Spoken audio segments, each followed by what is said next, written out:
I am absolutely delighted to introduce to you Dorothy Teeter, the Director of the Washington State Healthcare Authority, and a true thought leader on healthcare system reform and transformation in our state. Dorothy has a wealth of experience as she's worked in leadership roles in various public and private organizations and in all sectors of healthcare, the delivery system, health plans, and purchasers. I've had the pleasure of working with Dorothy for over a decade, and most directly when she was the interim director and chief of health operations for public health in Seattle and King County. Her career includes working at the Center for Medicare and Medicaid Innovation as a senior policy advisor, and prior to her work at public health as VP of Quality and System Resources at Group Health. As you will hear, she's helping Washington push the envelope as a leader in healthcare innovation. Let's welcome Dorothy Teeter. Well, good morning, everyone, and it's just so wonderful to be here with this whole group of folks that, in my opinion, are the ones that can work together in the most powerful way to move the needle, as Caroline just said. You know, Rick talked about disruption, and that comes with risks. It also comes with tremendous amount of reward. And so I think we're here today to talk about what we're doing at the Healthcare Authority to try to help lead the way, knowing that we're maybe potentially absorbing some bumps and bruises for all of you as we continue to move the needle in terms of healthcare purchasing.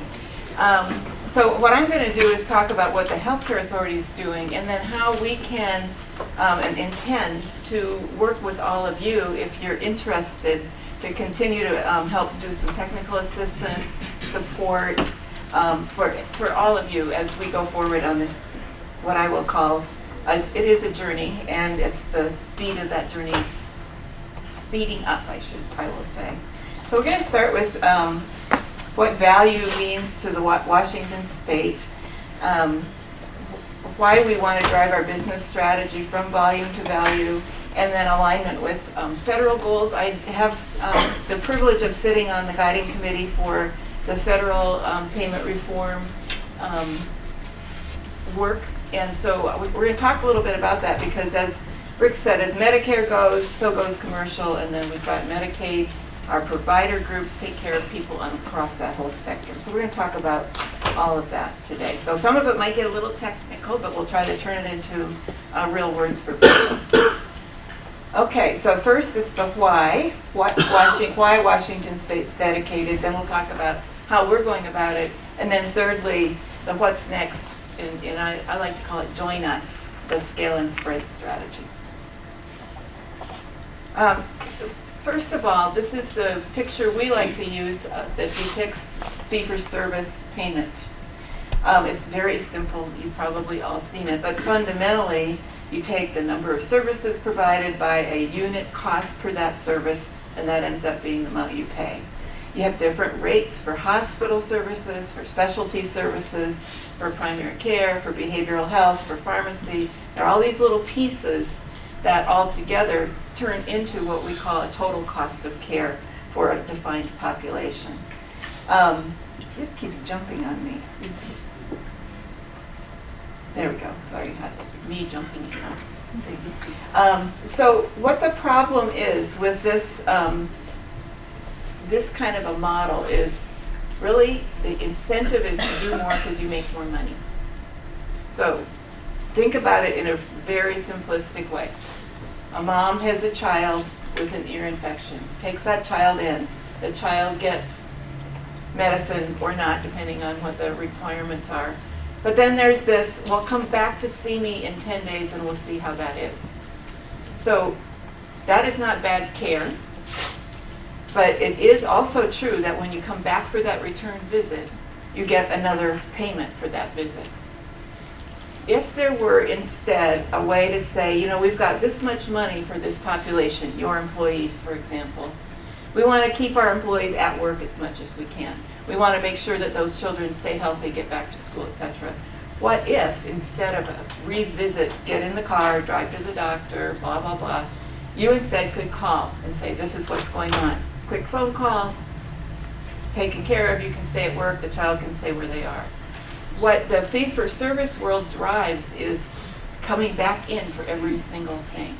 It drives it's not bad. That's the thing that's so kind of insidious about it. It isn't clinicians going, oh, I got it, I'm just going to make more and more money here by just making people come in. That's not it. It's just the way we work.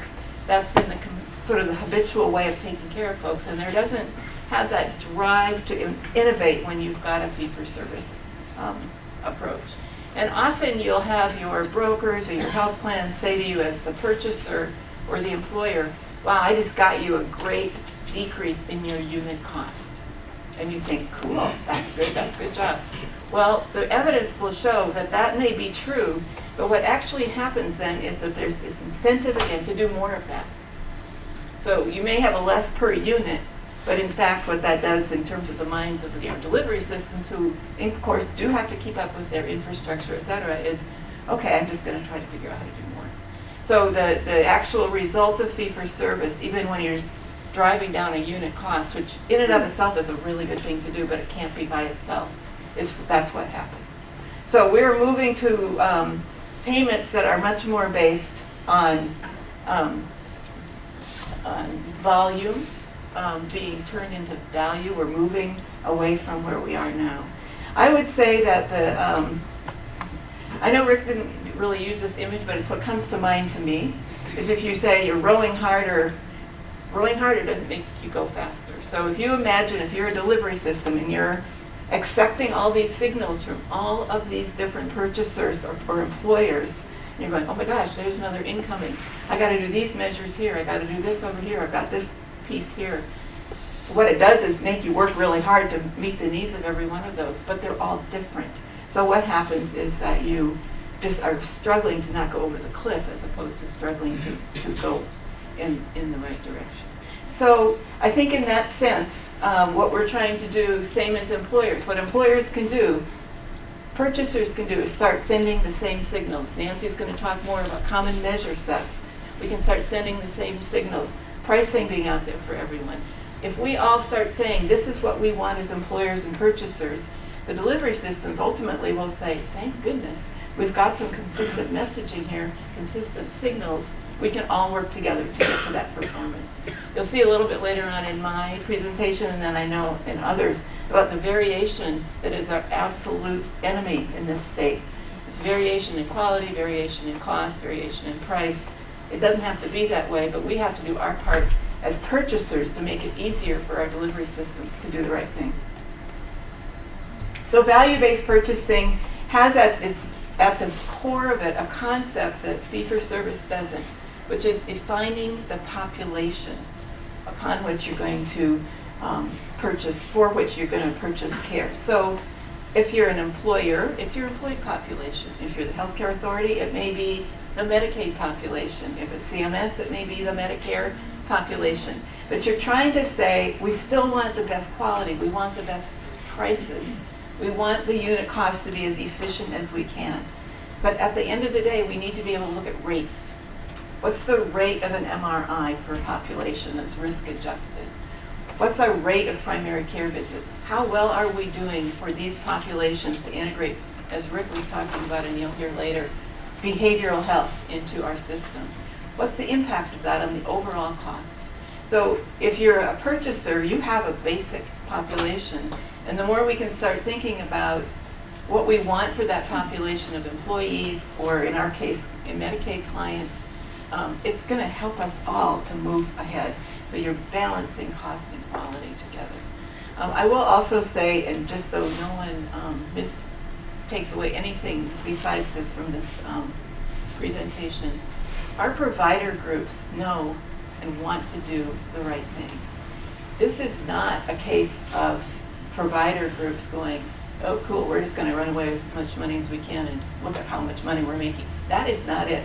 They are struggling because we don't send those common signals to them about what we want as purchasers. And we have a kind of remarkable opportunity in the state to do that.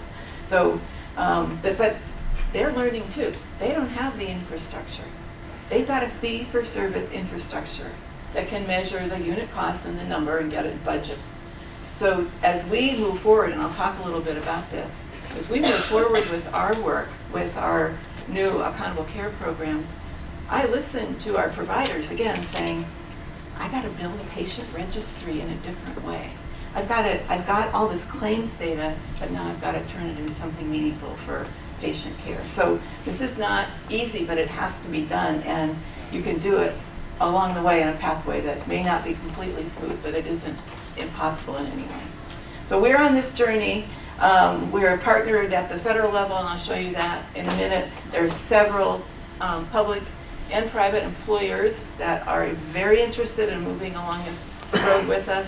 And I will say delivery systems are, there's several of them here today, and I'll mention them a little later.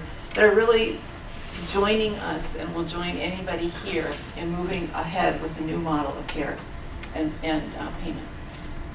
So better care, if you listen to Rick and if you think about what we can do, if you move away from this fragmented fee-for-service, I'll pay you little widget pieces for everything. Better care is going to say that fragmented fee-for-service world is going to turn into much more integrated care. Again, how's our behavioral health integrating with primary care? Who pays for it in a way that gives the most cost-effective, efficient care for our patients, that brings the most joy to our providers, and for employers who are purchasing care, knows that they're doing the very best job. We are doing the very best job we can to take care of the people that we pay for care. We want coordinated care. You don't want it to be, oh, I went over here for a radiology test, and then I went over here to get my pharmacy, and I kind of ran into a cardiologist along the way. If you're a person trying to navigate your own care, that's really hard to do in a big unfettered sort of network approach. But if you have someone, a primary care home, a primary care practitioner, someone that's helping you navigate, then you can coordinate that care a lot better. So again, as employers, we have to demand that coordination of care. I'll tell you, our providers want to do that.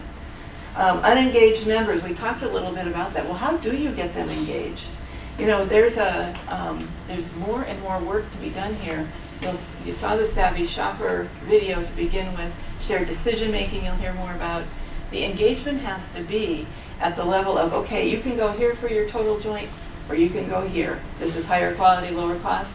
This is okay quality and higher cost, whatever you choose, but we're going to be supporting you financially to go choose the right provider to do the right thing. And again, aligning the benefits to employees or those that we purchase care for with the health systems that are doing the best to make sure that those experiences are good is a way to activate consumers. Evidence for helping our patients choose the right path forward is very exciting work that's continuing to build in this state, again, with shared decision making and some of the work that we can do there. But it isn't as simple as I think we may have all thought in the past as, oh, you just put, quote unquote, more skin in the game, which I hate that expression, but you know, that's a concept, and now everybody will rapidly engage. That doesn't work. We've seen that that doesn't work. But if you give people information and say, I can go here for my mammogram, or I can go there. I can go here for my total hip, or I can go there. I can go here for my primary care, or I can go there. And guess what? These people have a better patient experience. They're going to help me more than these. Giving people that transparent data that Rick was talking about is, I think, the key to this activation. And then variation, you'll hear it all day today. Variation is our enemy. It drives costs, it drives poor quality, it drives poor health, and it drives, for providers, an unhappy set of results when they look at their results.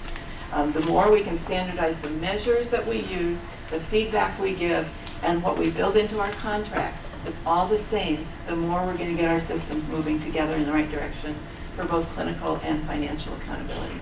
So that's what we're all about leading, and I think, thank goodness we're in the state of Washington, where you've got delivery systems and health plans and employers that are all excited about working towards this new world. We're not so big like California that you just can't get it done. So again, we also sit at the Healthcare Authority in a seat that can help us from a policy perspective, link with the federal government and with our own legislators to see what we can do on the policy side to turn what our goals are about 80% of state-financed Medicare into value-based payments and 50% of our commercial payments in the state in a very short period of time. Let's transform our systems. Our legislature has asked us to help lead that charge. It's very important. We purchase care for about 25% of the population in this state. We want to do it with others so that, again, we're helping learn and help move the needle across. If you all think about this from where you purchase care, there's only a finite number of providers and provider systems in this state. Probably we all overlap all of them. So again, imagine what you're doing when you're going out and negotiating for your employees. Everybody else is doing the same thing with the same provider. So the more we can do that all together and to continue to move this needle, the better off we're going to be. So just as a point of reference, our budget for purchasing health care for 25% of the state is about $10 billion per year. So think about that. There's like $40 to $50 billion spent every year on health care in this state. You can't tell me we can't find some of that money and turn it into better health, better education for that matter, whatever we can do to get those costs more stabilized and predictable, and then to move to improved health. So I'm going to talk just briefly, just so you know what is going on at the national level. Medicare, it's CMS, Center for Medicare and Medicaid Services, just put out its purchasing for value goals. You can see the state of Washington ones are a little more ambitious, but perhaps that's okay with me because we can at least keep moving the momentum forward. Medicare is a little tougher, but just so you all know, the way Medicare reimburses and purchases care is kind of the way the commercial market goes. So, because again, your provider systems don't want to have so many different ways of being paid. So for Medicare, 30% in 2016. Payments will be linked to quality and value, very important first step. We're saying 50% by 2019. So you can see that we're moving in the same direction. Again, we need the data that we're going to see later on today to help us do this. And this was a very, to me, surprising for CMS to come out with something that was pretty ambitious and pretty short term. Usually things take forever with CMS, but this was like, okay, we got to get on this. The country is ready to do things differently. Now this is the CMS Alternative Payment Model Framework, and again, this is going to be technical, so I'm not going to spend a lot of time on it, but it gives you the sense of the way the system needs to work. Right now, in the category 1 is the fee-for-service that we've got now with no link at all to quality or value. So it's just pay for widgets of service with whatever, no measurement, we just pay for services. And there's a lot of that goes on. And again, it's not bad people, not bad anything. It's just we haven't had the tools to do a better job. The second category, and this is a continuum, if you will, and it isn't like we all have to land in category 4 with everything we're doing, because we have to be able to decipher what we're trying to do for different kinds of populations and different kinds of care. The category 2, it does link your payments, your fee-for-service payments to quality, so that you're not going to get paid, for example, for an avoidable readmission. That puts the health system, as Rick was saying, on alert. We're not going to pay for that anymore. So it's these simple steps along the way to get to where we need to go. It's a safety issue. We're not going to pay for unsafe practices. Category 3, you build in more. Again, you have to build on this fee-for-service infrastructure that's out there, because there's millions and millions and millions and millions of dollars that people have spent investing in a fee-for-service financial system. So the trick is, that's fine. We still want to know utilization of resources, but we really want to turn that into what are those total payments, total costs of care for defined populations. You can use that data to do that, and you can start on the other end saying, here's how we're going to pay, and have it be on that fee-for-service chassis while we're building out the clinical systems we need to transform that. And then the last piece is of our population-based payments. I think our best example potentially of that is our group health, or Kaiser in this state, both operating in this state, where they have built their entire business on the concept of providing care for defined populations. They also, in some ways, sometimes pay fee-for-service for things, so there's no pure play anywhere in the market, but you see that a place like a group health or Kaiser, when they've built their systems from the get-go to manage populations, are much better able to pivot and to really understand how to innovate. Their innovation drive is much stronger just because they're already kind of in this box of stewardship. We've got these people, this much money, this kind of quality, how are we going to invest that? So I think we're all trying to move in that direction. That may not be the, this could change in a few years ago. Oh, there's another category, which, by the way, I already have heard at the CMS meetings about this. When I go back, oh, well, we need another category. So this will keep changing as people get more fine-tuned with it. But I think it's a helpful model for us to kind of see where we are. We are doing a request for information out in the next few weeks to our health system partners to see kind of where they are along this continuum. We did it 2 years ago. We're going to do another one, and we'll be really excited to share the results of how fast we're moving along this continuum. So here's just the sense of, right now we're a whole bunch in category 1. This is just a national model. It's not Washington State per se, but this is kind of the state of the art. And then we're trying to move people so that fee-for-service is there for a very small number of things where it still makes sense, and that you continue to move your payments to say, I'm going to do a bundle for this payment. I'm going to do primary care. We're going to do total cost of care with behavioral health integration and pay for that in a different way. So you want to see that future state moving much more where the way you pay for care matches with what our delivery systems are saying they can do if they're paid differently to provide that care. So that sitting down with our provider partners that Rick was talking about, absolutely imperative. And anybody that isn't doing that and learning from our delivery systems while we're partnering with our health plans and our brokers to really understand what that role is that everybody can play, because there's a huge role for everyone. We're not going to get the solution sets that we need at the end of the day at the provider level. So the how, as I mentioned several times, leveraging data. We're going to hear more about the community checkup as our key place to do that, but underlying that is our core measure set for the state, where we've got now 55, asking Susie here, 55 core measures that we're measuring statewide that are kind of the state of the delivery system, to the extent that we can build subsets of those into our contracts so they all look the same, they're measured the same way, the more we can move ourselves forward as a system to do that.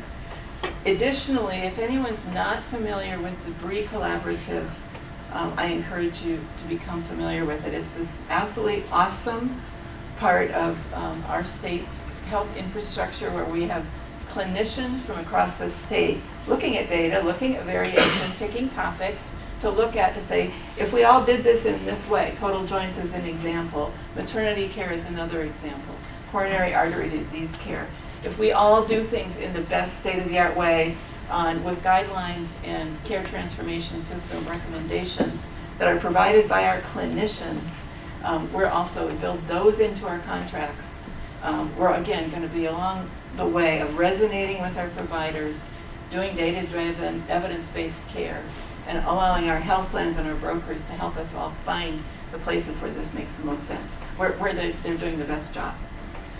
Changing the way we pay for care. I'm going to talk a little bit about some specific examples in just a minute with our accountable care program that we've just started, along with our total joint replacement bundle that we're working on. And then educating and engaging PEP members. Again, this is health literacy is, I think, I'm very optimistic that we're kind of on the cusp of doing some very innovative things in this arena where we can engage people, not by just making them pay more and more and more and more money for what they get for their health care benefits, but how they can contribute to the overall predictability of the quality of the care that they receive and therefore the health improvements that they can expect. So, data-driven purchasing strategies. Again, there are numerous reports, the most recent of which from the Health Alliance on patient experience, just was published this week or end of last week. Awesome report, the community checkup that talks about core measures that I referenced earlier, statewide look at that. These are things where if you're not educated about them, I think they're on your table, some of these reports are sitting at your table. If you're not educated about them or want more information, I absolutely know the Health and Land staff will go through them point by point with you, help you understand them. And we, as a healthcare authority, stand ready to help also figure out how to build some of those performance measures into contracts so that you can kind of link this all the way through. Really important work that's, I think, a model for the country in how you start to measure and trust the results of what we're doing as a result of our purchasing and delivery system strategy. It's kind of hard to read this, but one of the reasons that the healthcare authority chose total joints as our first bundle is because of this remarkable variation in cost and actually across our state. So we actually have these levels of prices for different parts of our state. Why on earth is there that kind of variation? And nobody can convince me, and nobody would even try, I don't think, because it's kind of not very explainable why you'd have such a vast difference in prices for the same exact thing. And by the way, the outcomes for these procedures also vary. So what we're thinking for this is our kind of foray into bundles is that we have an RFP that's been out on the street. We're reviewing the responses right now. That we would be able to encourage people to go to the places where we will contract for centers of excellence for joints. Lower cost, higher quality. If you want to go to one of these other places, it's still up to you, but guess what? That you're going to pay more for it and will probably have the best outcomes. So along the way, this is not just a hardball approach. This has to be engaged with shared decision making. Our RFP made sure that we were including that, the appropriateness of care, the clinical evidence underneath it to make sure that we weren't just going, oh, we're just going to go pick that low cost place and go with that. That's not it. It's much more quality and cost together. So this is our first foray into engaging consumers and engaging our delivery systems and putting their best feet forward in this. This is just one example. There are many of them about the variation we've got in this state, which, by the way, is probably one of the better states in the country in terms of consistent practice and evidence-based practice. So that's how we use the data from these reports to help us choose what we're going to pick first for our purchasing strategy. Here's another example. This is readmission rates for those total joint patients. So remember I talked about the cost. Here's the quality. Here's the rate of readmission. Again, all over the place.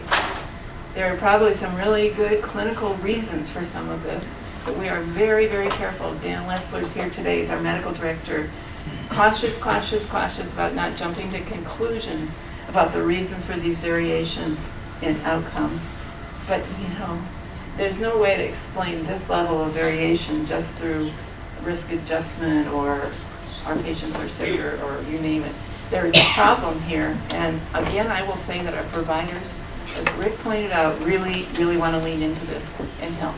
So again, there's no bad guys here. It's just the system that we've got is built to produce the results that we get. The Bree Collaborative, look it up. Again, we have lots of information about that and are happy to, I think Ginny's here. Where's Ginny? Right here. There. She's our director for the Bree Collaborative, so if you have any questions, she's here. The other thing is value-based PAV medical plans. So we are leading out with our first foray into changing the way we purchase care for our PAV members. We've got about 360,000 members that we purchase for in the public employee sector. Anyone that has public employees that wants to join us in this, please let us know. Private as well, but we can really help on that public side with our public employee benefits program. We have right now about a third of our enrollees in PAV already are in what I would call an accountable care program in group health. If we look at the results from a quality and cost perspective, they're supersede anything else that we're doing at the moment. So we know that that system of total cost of care, quality, patient experience is a good way to go. But we've got about 2/3 of our folks that are currently, or were until a few months ago, in what we like to call an unfettered PPO, where, you know, it's cool, you have good benefits and you can go seek and hunt and peck and seek what you need at whatever you want. Obviously, Regents in our case is helping make sure that you're getting good quality in terms of contracting. But you're not getting those, you're getting that variation in outcomes, and we wanted to change that. So we have through our State Innovation Models Grant, some funding to really test a new model. We're in the year 2 of that, which we're calling our UMP Plus program. In addition to our free-range PPO that we've got, we also offered 2 new delivery system networks. To Rick's point about working directly with our delivery systems to see what we could do and help problem solve together. We've got 2 in addition to group health that we've now entered into contractual agreements with. At the open enrollment last year, 10,000 people moved from the PPO model into these 2 models. So we're starting out to see what we can get with this. The goals, again, really important that you've heard this throughout the presentation. Improve patient experience. We're using the data that we just came out from the Alliance on that's very increasingly important. Integrated behavioral health services with primary care. Heard Rick talk about that. Financial and clinical accountability. We've got a model that, you know, that's not gated. It's more of a continuous improvement. The more you improve on quality, the more ability you have to gain financial rewards. So we're trying to do this in a way that kind of matches the way delivery systems have to build into workflow what the changes are so that we help support them doing that. The 2 partners that we have in 2016, UW Medicine Accountable Care Network and then the Puget Sound High Value Network. Both of them, we just have been in conversations this week after the first month of turning the new systems on. How's it going? Learning all the time. Happy to share what we are learning. Not any proprietary information, obviously, but what does it take for a health system that's fundamentally built to manage in a fee-for-service way? What does it take to change that? And again, the more people that help these delivery systems by providing interest in that kind of a model, the better off they're going to be in terms of leveraging that infrastructure going forward. We are hoping to expand statewide. Right now, we're in only 5 counties in Western Washington, the most populous part of the state where you have the most people that could potentially join. And then we're trying to recruit more purchasers and employers to join us as we move forward with this. So again, just an invitation to at least sit with us and learn about what we're learning so that we can help people. I guess one thing I would say is we have the good fortune in the Healthcare Authority to have some significant infrastructure in terms of knowledge. We have the Innovation Models Grant that can help us fund some of this innovation. We want to share that. Because we're a public entity, we want to share that across the state. This is not dissimilar to what you've just seen in terms of foundational elements. There's shared risk and reward. The benefit design does match. You know how Rick was talking about your benefit design has to match with what you're doing. The benefit design for the UMP Plus, it's a 30% decrease in the premium that you would pay if you were in the PPO, free primary care, and there's one other. I'm losing my memory on the third thing. Prescriptions? No, it's not prescription. Oh, the deductible. Thank you, Nathan. By the way, my entire leadership team is here, so no pressure on me. Yeah, right. So there's a deductible forgiveness that people do the Wellness Smart Health initiative that we have going on. Member experience, again, we've built that in. We feel kind of like pioneers in this because we're not quite sure what the most meaningful measures are going to be in terms of actionable data to change member experience. But we do know that just this very, very simple concept of a health delivery system saying to you, I see you, I know you were here yesterday, I need you to come back tomorrow and I'm going to call you if you're not coming in. Whatever, just there's this, I know you, I see you, I'm going to check up on you. I'm going to be proactive and I expect you to do the same. exceptionally important. And there's more and more understanding that if you communicate and engage and embrace your members in a delivery system, they understand what they're doing better. They have a much better ability to follow what the advice is of our clinicians. Timely data, we've talked about that over and over. And care transformation, as Rick was just mentioning, we'll use behavioral health over and over again. Huge. Right now, across our whole country and in this state, our mental health and behavioral health providers are separate from our primary care. I don't care where you're looking. That has to change. That's a huge transformation. So we're looking at that, again, looking at the data and evidence so we can go forward. Total joints, we just talked about this with 2017 launch. We are right now looking at the responses to the RFP on this. Again, we built the RFP based on the BRE recommendations.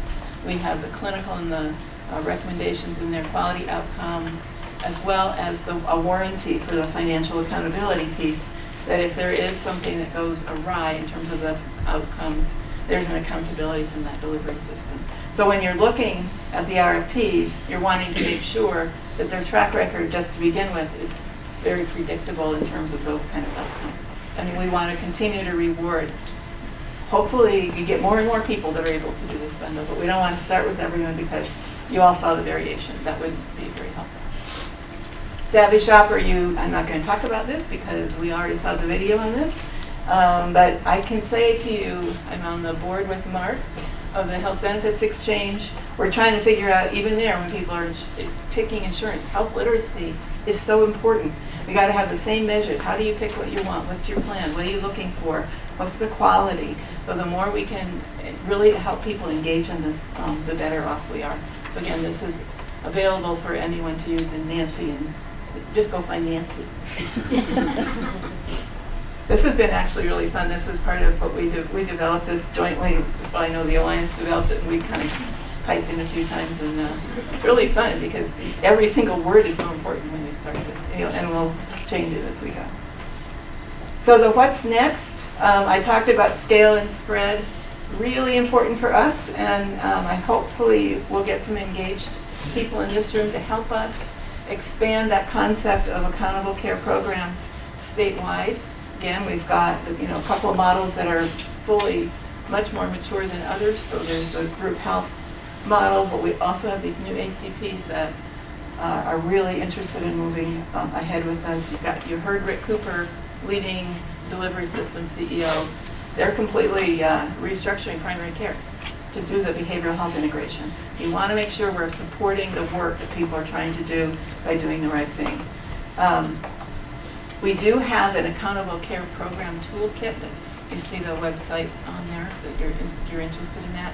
Also redacted contracts. Of course, at this point in time, the actual proprietary nature of those contracts is not available, but the actual structure of them and what we put in and the concepts are all available, and we have people that can help with those. We're also scheduling a webinar on April 11th, more to come on that, as a first in a series of monthly webinars to help people learn how to do this. Offering technical assistance to those that want it, and of course, again, want to recruit as many public purchasers as we can to join PEB. Some public purchasers only have a few people, in there. Anybody that wants to join us and benefit from that infrastructure is absolutely welcome to do that. So that's kind of what we're all about. And as Rick said, I just love that slide. We all want the same thing. We do. We all want the same thing. And why it's so hard is because we've got all these ideas growing up in these little places, and if we focus on the populations of care that we need to help, then we're gonna move along the way. So we're committed to communication, resources, and learning to help people on their own path through this. And see, that's what we're going to get to. You guys read The Boys in the Boat? See? Did anybody read that book? Yeah, so if you just think, like, that to me is like, think of the little teeny tiny things that had to get, at the end of the day, tweaked to make them be as successful as they were. It started with, core strong content, core rowers, good boats. They knew the weather, they knew all those things. We've got all those pieces in this state too. And I don't think it's that much of a heavy lift to just sort of tweak it one more time to get everybody really rowing in the same direction with common measures, common contracting, support of our delivery system, support of our health plans, and our brokers. We all work together. I think we can get there. And there's more information for you. So do we have time for questions? We do. Question? Any question? Yes. Michelle? So you talked a little bit about QA on the front end, where you customer facing. What did you do on the back end with respect to TPA sharing data with providers that are doing that? I'm going to repeat your question because you didn't have a mic, and tell me if I got it right. Two things. What did we do to prepare PEB members for this choice and educating them on what this choice meant? And then secondly, how do we work with our TPA? Is that right? Okay. So why I think we've gotten so engaged in health literacy, taking the first question, is because we had to put materials together to explain to people why it was so important to us to have them have a new choice. And you had to do it in a way that wasn't like what you're doing now is bad. You didn't want to decrease confidence in our providers or our health plan or our TPA. But just presenting a new choice that says, did you know that? If we put things together in this way, if we narrow that network just a bit, so it's more of a quality network with a set of delivery, partners that are working with us, this is what you can expect to see. So we did a lot of work, not only just generally, and we're going to continue this journey we're starting. We're talking about it yesterday. How do you take that next level of communication with public employees to understand what we did do, what are we learning, and why it's important to continue on this journey. Our delivery systems who are working with us we're going to try to figure out how to partner with them, because for them to continue to leverage the infrastructure they're building as partners with us, we need to make sure that there's enough population for them to get a return on that investment. So we did open enrollment, we had beefed that up, we did videos, we did lots of information comparing and contrasting. If you're this kind of a person, you might be interested in this kind of a plan. If you're this kind of a person, maybe this is right for you. So we didn't try to say, all fee-for-service terrible, don't ever do it. And we didn't try to say ACP is the all singing, all dancing solution for everyone. But tried to decipher for people at least some of the things that they should think about. And that is really important to do. We did a survey also afterwards, so we can share some of those kind of generic results about when you say value, does it mean anything to anyone? Or is it, we've gotten so used to it here that we can't explain it anymore. So that's on the front end, and I think it's a continuous second year of this program. I think is going to be the key, word of mouth, being able to talk about outcomes, etc. On the TPA, we have Regents as our TPA for this. They have been absolutely awesome, working with us to help share data with a data intermediary with both of these accountable care programs, so that they can kind of see what the data is. They don't have to. We're not wanting our delivery systems to build out a whole new TPA infrastructure. That's kind of dumb. But we want to be able to use that TPA to help support what we're trying to do. So they have invested a lot to support this work with us going forward. Again, this is everybody having to retool their infrastructure. Doug? I'll wait till John brings it. It's a Fitbit conspiracy. Well, this is going back to something Rick Cooper said in his presentation. Dorothy, he said we all want the same thing, the payers, the providers, and the purchasers. And the one place, I think patient experience, better quality, better outcomes, better satisfaction really with what's going on. I think everybody, purchaser, payer, provider, wants that. The one point of significant disagreement, and Susie and I talked about this a little bit, but I'll take accountability for this. That's good. Everybody should be accountable. I heard the mantra.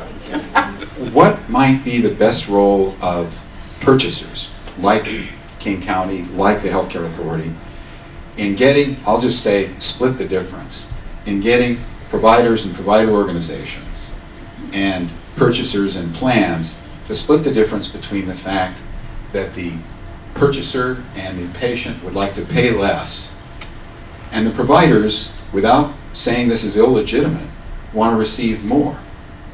And you can argue about bending down the cost curve. Potentially, if there's enough time to adjust, that doesn't hurt anybody. But it does require the patients and the purchasers to wait for the cost to actually drop. And Rick talked about cutting things by 25% as a goal. So bottom line question, it's probably unfair in its magnitude, is what can be the role of the purchasers in saying, well, you don't always want exactly the same thing. The provider would like to receive more and has good reasons for that. They may not hold up at the end of the day against the pressure of the patient and the purchaser wanting to pay less, actually out the door transaction amount. What can purchasers do? What are the big ideas with respect to that from your standpoint? Well, I think we have to, double check the assumptions in a way, but Sure. Setting that aside, I think the role for a purchaser is to say, we want to pay for quality outcomes. We want to reward that. What we don't want to reward is bad quality or poor outcomes that's preventable or avoidable. So I think if we enter into the discussion, again, around here's our population, here's what we want, let's all work together to do that. And I think it's more of the speed and slope of the transformation than it is kind of a dollars and cents. We'll get, instead of a $25 change, we'll do 12. It's not a transactional in that. I think we'll get ourselves really caught up in some arithmetic problems if we do it that way. But if you say, here we are at this total cost of care for this my employee population now. I really want to keep that at this level and not going, decrease that curve over time. We know we want to pay more for good quality, good health, and providers that feel rewarded.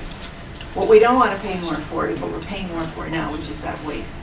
So I think to the extent we can really literally stop paying for avoidable services, I think that's a huge way that purchasers can get into the game and be curious about it. So again, I really want to emphasize, this is not bad guys at all. It's just the way we purchase and the way we do things forces the system, it produces the outcomes that we have. So I personally wouldn't I would look at it from a trend, from a total cost of care.